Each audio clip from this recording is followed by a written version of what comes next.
La noche es el momento perfecto para decir lo que muchos ocultan a la luz del día. Esta historia no puede contarse de otra forma que no sea en confidencia, con las luces bajas y la atención puesta en cada palabra. La siguiente historia llegó a mis manos en forma de cartas, audios y recuerdos que prefiero proteger con nombres cambiados.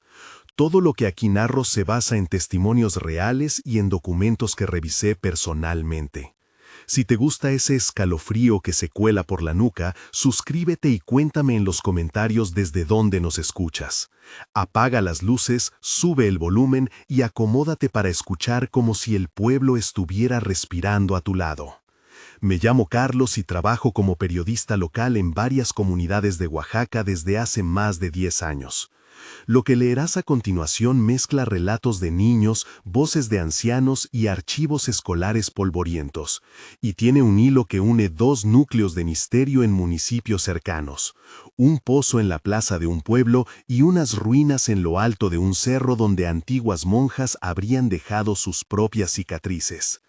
La historia comienza así porque una carta anónima y una grabación de voz me llevaron hasta una maestra y, por otra vía, hasta una vieja cartilla escolar cuyo borde mostraba fechas que no coincidían. Esto fue lo que me enviaron y cómo yo lo verifiqué. Llegué a la sierra una tarde de lluvia fina. El pueblo, de casas encaladas, tenía una plaza con un pozo viejo cubierto por tablas carcomidas. La tierra olía a humedad y a leña, las tejas tenían musgo y en el aire flotaba un perfume de flores que alguien mantuvo para olvidar. La primera testigo que entrevisté fue Sofía, una maestra de primaria que me pidió hablar sin grabadoras al principio. Sofía me contó que todo comenzó cuando los niños de primer grado empezaron a tararear una canción de cuna que nadie les había enseñado y a dibujar círculos concéntricos alrededor de un pozo. Ella me dio una carta doblada con una caligrafía infantil que decía: «Maestro, no puedo dormir, vuelve a mirar al pozo». Don Mateo, el relojero de la plaza, corroboró que en sus recuerdos de niños se contaba que una mujer y su niña desaparecieron en ese pozo hacía más de 40 años.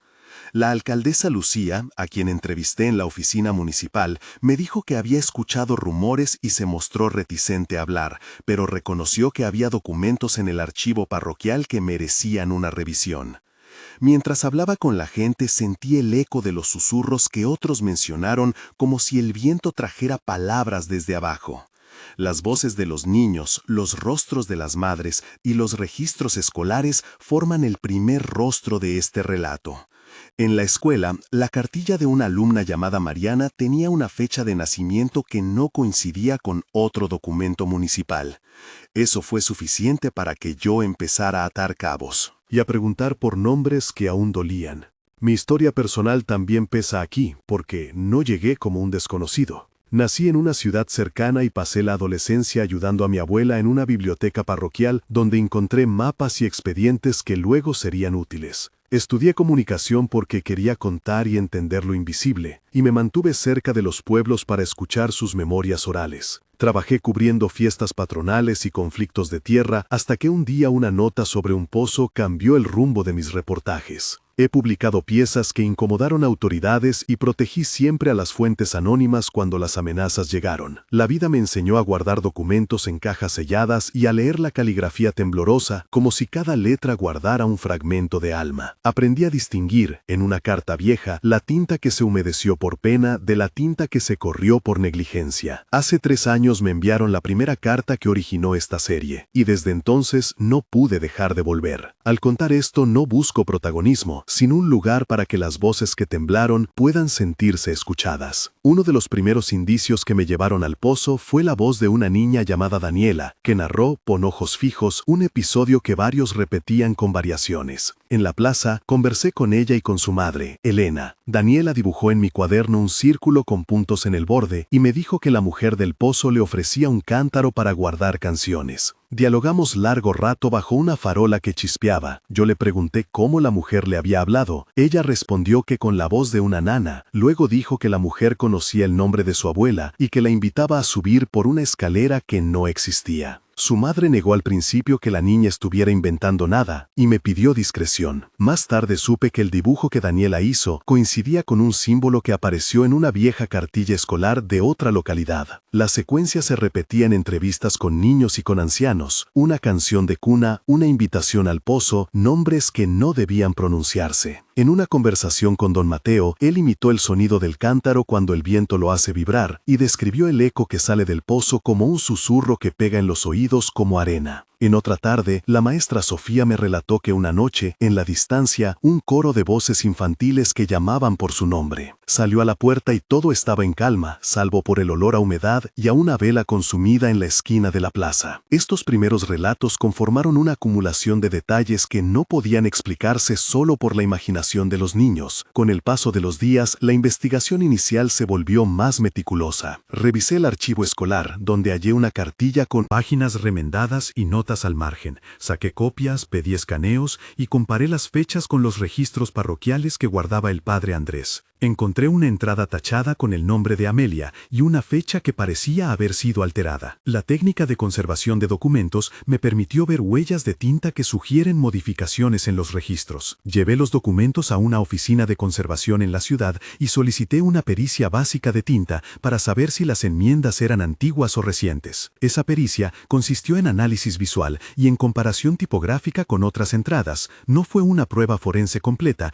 pero sí confirmó irregularidades suficientes para ampliar la investigación. Al mismo tiempo, reuní testimonios de niños que recitaban la misma canción de cuna con variaciones. La comunidad se dividió entre quienes querían sellar el pozo y quienes decían que era tradición mantenerlo por respeto a la memoria. Una noche, un grupo de padres liderado por la madre de Daniela decidió colocar tablas nuevas sobre el pozo. Lo hicieron en silencio, con linternas y con manos temblorosas mientras otros observaban desde ventanas entreabiertas. Fue la primera acción colectiva que alteró la dinámica del pueblo. La escalada llegó con un incidente que nadie olvidaría. Un sábado por la tarde, durante la feria del pueblo, varios niños desaparecieron por unas horas y luego fueron hallados sentados en la borda del pozo, con las piernas colgando y los ojos vacíos como si hubieran visto algo profundo. La noticia corrió como pólvora. Se armó una reunión en la alcaldía con la alcaldesa Lucía, el padre Andrés, don Mateo, la maestra Sofía, la madre de Daniela que se llama Ana y un grupo de vecinos encabezado por Rogelio, un maestro del taller de carpintería. Hubo gritos, reproches y mucha oscuridad en las miradas. En esa asamblea las voces se entrecortaron. La madre de un niño, Mariana, exigía que el pozo fuera tapado de inmediato. Rogelio propuso poner una reja. La alcaldesa temía enfrentar controversias con familias influyentes. Dialogaron largos minutos en los que cada uno repitió su versión y le pedía a Ana que describiera cómo encontró a su hija. Ella dijo que la niña había llegado con las manos sucias de barro y canturreando la canción. Fue un momento que desató la acción colectiva.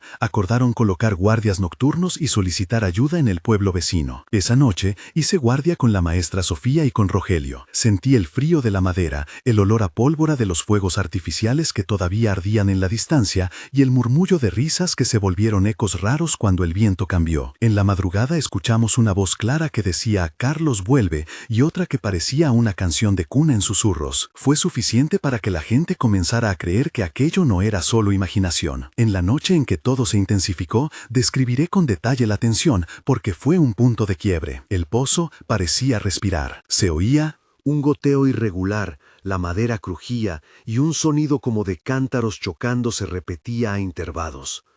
La maestra Sofía tenía entre mi mano y me dijo que no podía mirar directo al agua. La luz de la linterna proyectó una figura que pareció moverse por debajo de las tablas. No era una sombra común, sino un movimiento que sugería alas pequeñas. Pregunté en voz baja si alguien más lo había visto. Rogelio negó con la cabeza, pero don Mateo balbuceó que la mujer de la que hablaban los mayores era real.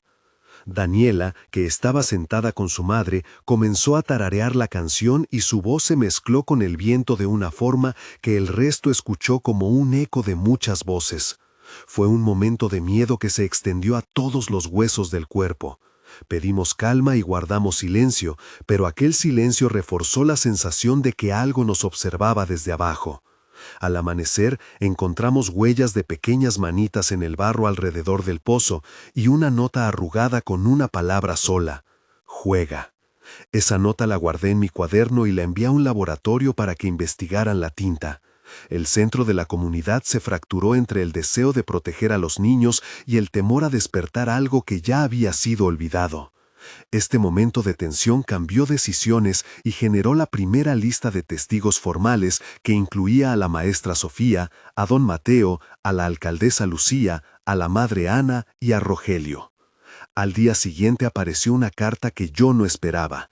Venía sin remitente y con una caligrafía infantil que decía: «No puedo dormir, necesito jugar otra vez». En el sobre había un dibujo que representaba unas ruinas en un cerro con ventanas sin luz.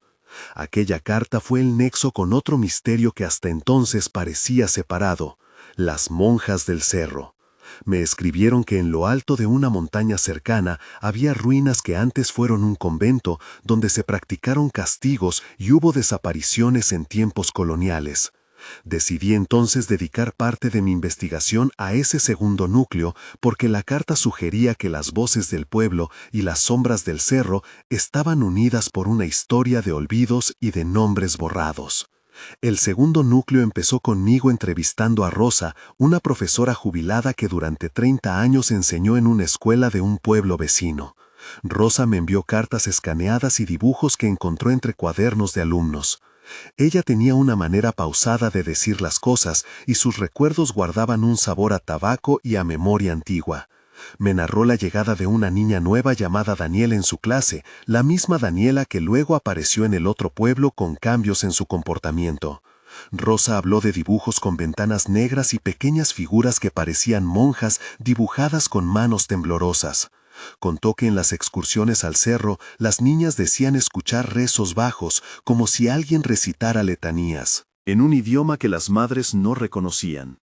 La profesora recordó que una vez, en una reunión escolar, se mencionó un documento del archivo municipal que hablaba de una lista de internas del convento con nombres que coincidían con apellidos de familias que aún tenían poder en la región. Rosa señaló que las niñas comenzaron a cantar una canción que hablaba de puertas que no se abren y de señoras que esperan en las ventanas. Su relato me llevó a buscar en los archivos parroquiales y en testimonios de ancianas que recordaban a las monjas como mujeres que no salían a la plaza y que eran apenas sombras en las ventanas del convento. En esta segunda parte, el ambiente olía a incienso seco, a petates gastados y a tierra removida por las raíces de árboles antiguos. En las sesiones que organicé con Rosa y con la madre de Daniela, surgieron diálogos extensos que revelaron detalles escalofriantes. Tuve conversaciones con Rosa que fueron largas y en ocasiones fragmentadas por susurros. Le pregunté por el origen de la canción de cuna y ella me respondió que la entonaban las internas cuando las monjas caminaban por los pasillos. Le pedí que cantara una estrofa y ella lo hizo con voz temblorosa. Le pregunté si alguna vez sintió miedo por decir lo que contaba y me aseguró que sí, porque tocar esos recuerdos podía mover a familias poderosas. Le pedí los nombres que recordaba y ella me entregó una lista.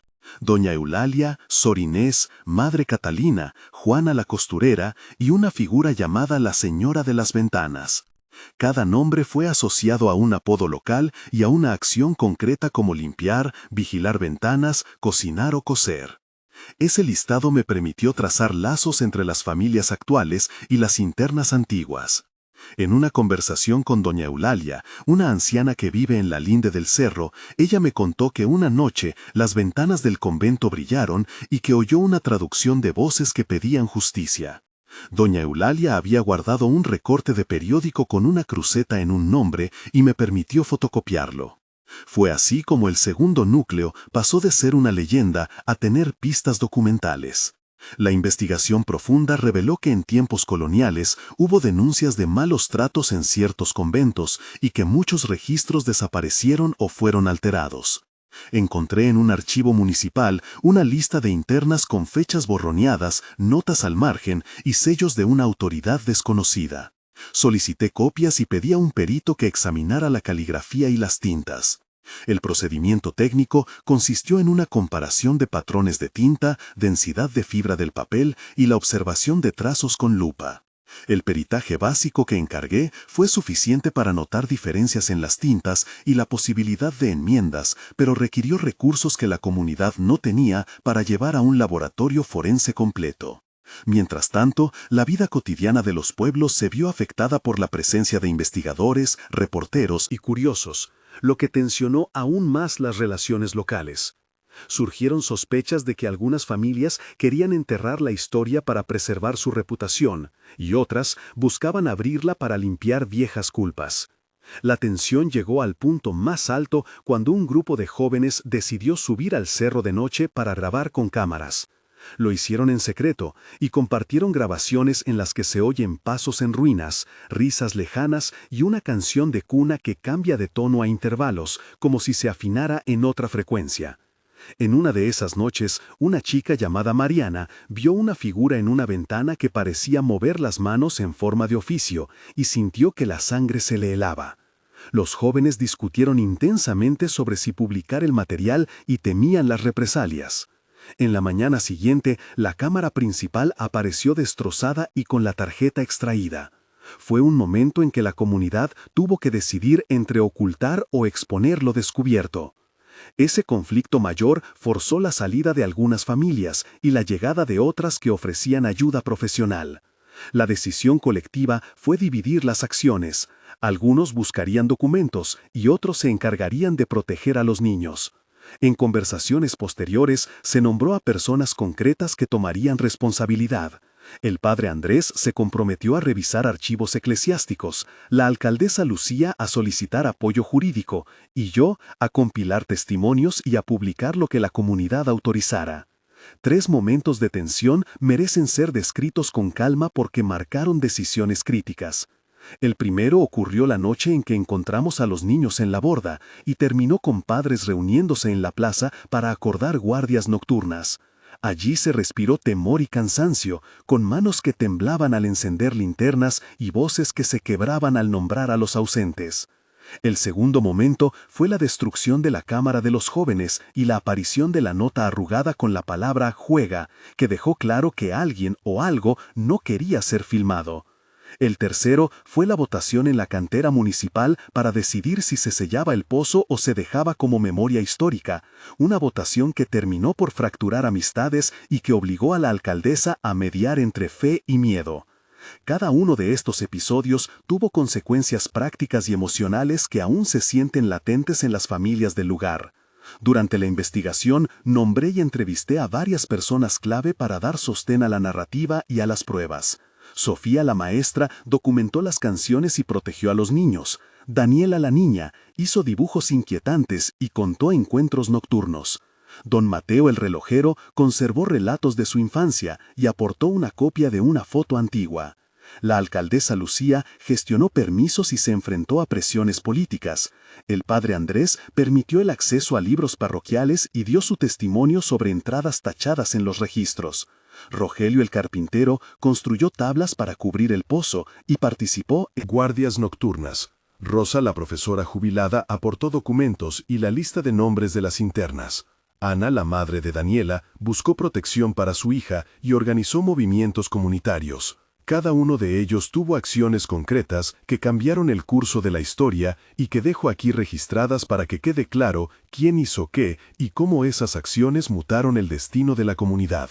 A medida que compilé testimonios y documentos, pedí a varias personas que me enviaran cartas y escaneos. Llegaron cartas sin remitente, una vieja fotografía de un convento en ruinas y una cartilla escolar con anotaciones al margen. Escaneé todo y guardé copias en 2 lugares distintos. Ordené el material y redacté un informe preliminar que entregué a la alcaldía con la solicitud de abrir una investigación formal. La respuesta fue tibia y en ocasiones evasiva. Solicité apoyo de una ONG que trabaja con archivos históricos y me aconsejaron un procedimiento técnico para preservar los documentos, limpieza en seco, identificación de tintas y preparación de un inventario digital. Realizar esos pasos costó recursos que la comunidad no tenía, pero se logró un primer inventario que permitió identificar nombres repetidos y coincidencias entre las listas del convento y los apellidos locales. Esto aumentó la presión para actuar y para que las autoridades consideraran medidas de protección infantil y revisión de archivos. Llegado este punto, relato el epílogo en 3 momentos, detallando lo que ocurrió en 1 mes, 3 meses y 6 meses tras el inicio de la investigación.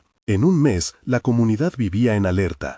Se habían instalado guardias en la plaza y algunas familias se habían mudado temporalmente a casas de parientes en otros municipios. La escuela recibió apoyo psicológico para los alumnos y la maestra Sofía coordinó sesiones con una trabajadora social que viajó desde la ciudad. En los archivos se descubrió una segunda cartilla con nombres incompletos y una nota que aludía a castigos en el convento. La alcaldesa emitió un primer comunicado pidiendo calma y anunciando que gestionaría una auditoría administrativa para revisar registros. Las tensiones políticas se hicieron visibles en redes y en rumores que afectaron la economía local. Algunas personas denunciaron presiones para que no se hablara del tema y otros ofrecieron testimonios valiosos que antes no se atrevían a declarar. Ese primer mes sirvió para organizar y proteger a los más vulnerables y para recolectar evidencias que de otro modo se habrían perdido. A los 3 meses, la investigación había ganado un matiz más formal. Una ONG de archivos históricos y un abogado especializado en derechos de la infancia se involucraron.